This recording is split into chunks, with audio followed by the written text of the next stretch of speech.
Greetings. Happy Friday. It's Deborah and Bakiko here. We're here excited to talk about streamlining operations.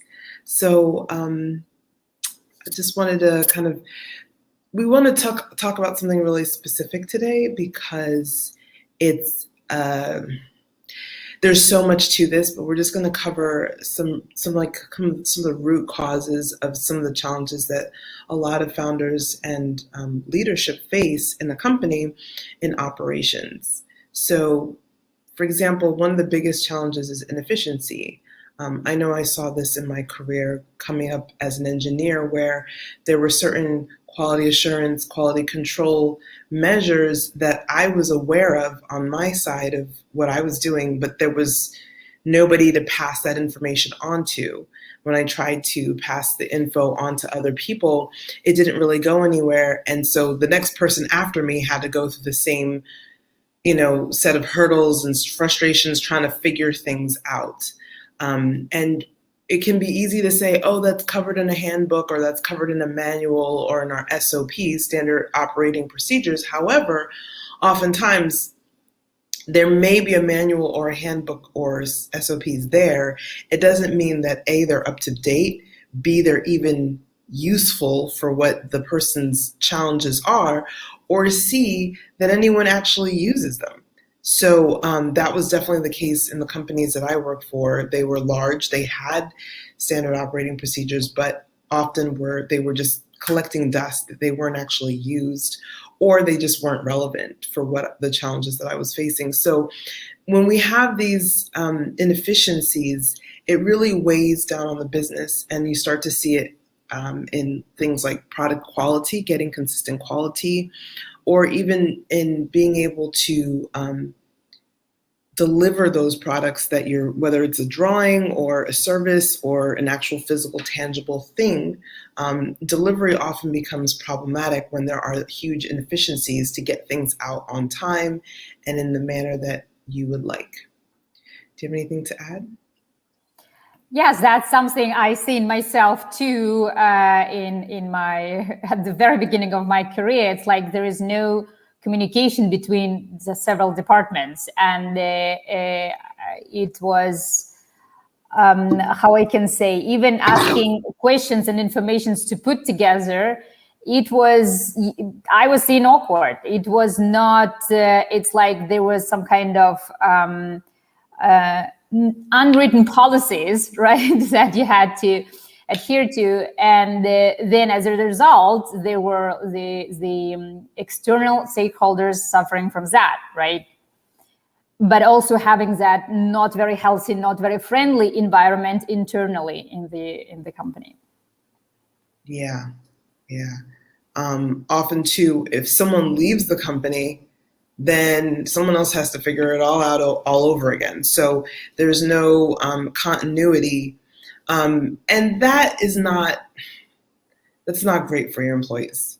I mean, when you have somebody you're onboarding and you're trying to get them, because everyone wants someone to hit the ground running, you really want a lot of these challenges to be addressed. And why weren't they addressed? Was it because management just didn't care? In a lot of cases, they just didn't know. They weren't asking the right questions to find out from their people where were the sticking points, where were things not moving and flowing smoothly.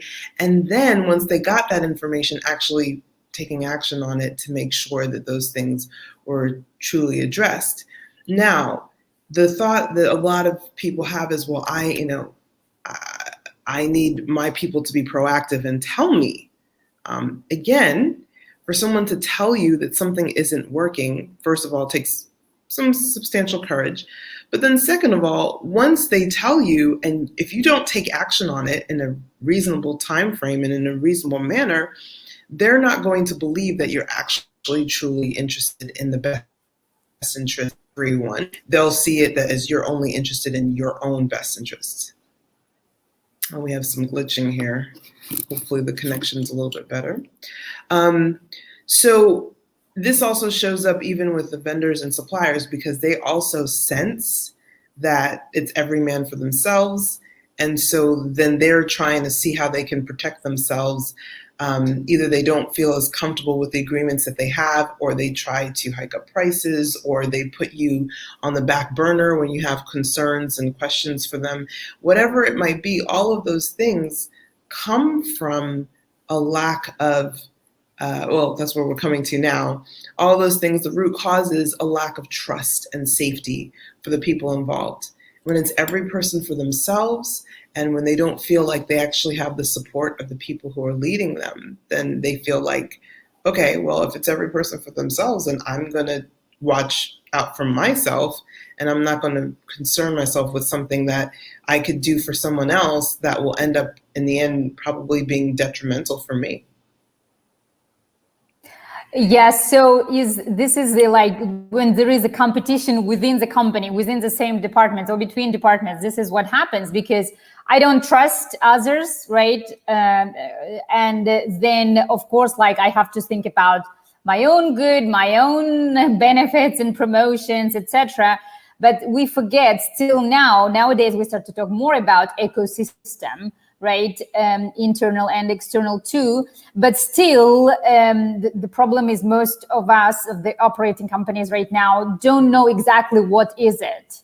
So if, as you said, like, if they don't feel safe, they will not go and say anything about, they see, etc. Or they will see their colleague who went to talk to somebody and they got ignored is the least part of it, because they can be also downgraded, or just they leave the place, right? So of course, then that kind of environment it doesn't make me safe. So I can go and talk, openly about what I see. And like, the sad part of it is just they're missing out a lot, right, from their own people that can contribute much more. Yeah, definitely.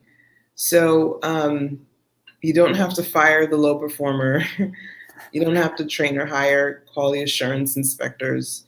And you don't have to install a database to harvest ideas. Now, again, with any placebos, they're all very, very good strategies. There's nothing wrong with the strategy. It's just the way it's implemented. And what I mean by this is you're doing all of those things, but if it's coming from the same lack of trust and safety, the problem isn't going to go away. It's going to be perpetuated. So the disruptive solution, or the Unbound approach to things, would be to optimize for flow.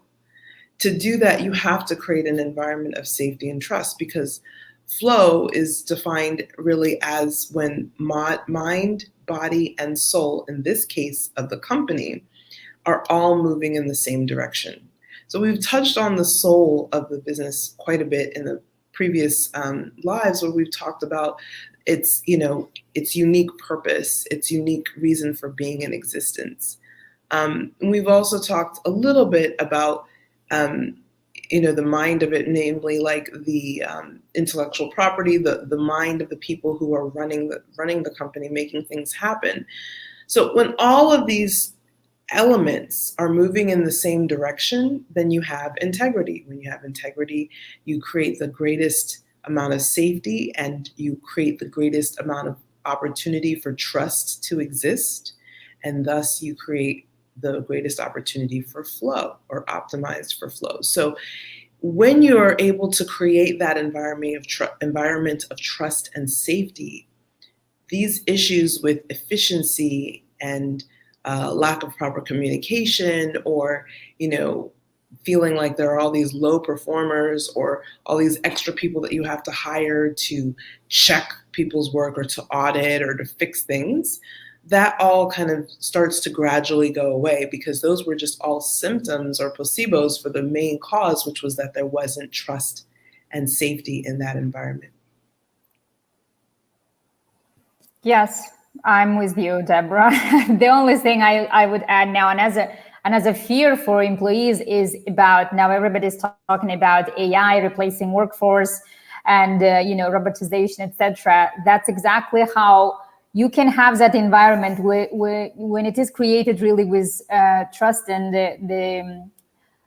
safe environment, then also the work part of it, even the etymology of robot was from a word work, which meant like forced labor, right? Repetitive actions. It's almost like mechanical work. So again, this is like when we remove all of that stress already between people, like not competing within the same company, right? And then also the certain fears of innovation, of Industry 4.0, etc. It's like it's more even re-evaluating the work itself, right? So then it would be more about contemplating and cooperating instead of, competing and producing. I love it. I love it. So we're on the same page on that. So I know saying optimize for flow can sound really big and lofty and vague. So how can we make it specific so that you can start using it today? Well, the first baby step that I would encourage is just to ask your people. Ask them where they see inefficiencies. They know. They are the ones in operations day to day. And each department has their own set of operations. So even if they're not under operations as a job title, even if they're in HR or wherever they may be, they have their own operations that they handle, and they can tell you where the breakdowns are. And it's really important that you listen to them, take notes, and then start to actually brainstorm. And you can, depending on the level of size and maturity of your group, your company, you can involve them in that brainstorm process as to how to incorporate their solution. So get all of that in. Because if you ignore or hope that things are going, which again, so there's safety and trust on both sides, right? There's also the safety and trust of leadership, where they feel like, and when I say both sides, that's because right now in most hierarchical organizations, it almost feels like there's two sides, where there's the leadership and management, and then there's the people who are doing the work. And ultimately what we want to do is remove that barrier, that boundary, and make it such that everyone is collaborating together. But that's kind of like a later stage. We don't expect that to happen overnight. So where we start is just saying, like, let's just have a conversation. That's where trust can be built, is in having honest, transparent conversations. And there's some really good tools and strategies. If you're looking for getting those conversations started, just comment efficient in the comments, and I will happily send you over that list of questions and even a couple of tools or guidelines to get started. That's right. That list of questions will be really great starting point, and see how it is unfolding from there. All right. Thank you so much, Bekagul. I enjoyed having this conversation. Looking forward to seeing your comments below, and enjoy your weekend. Much love. Bye.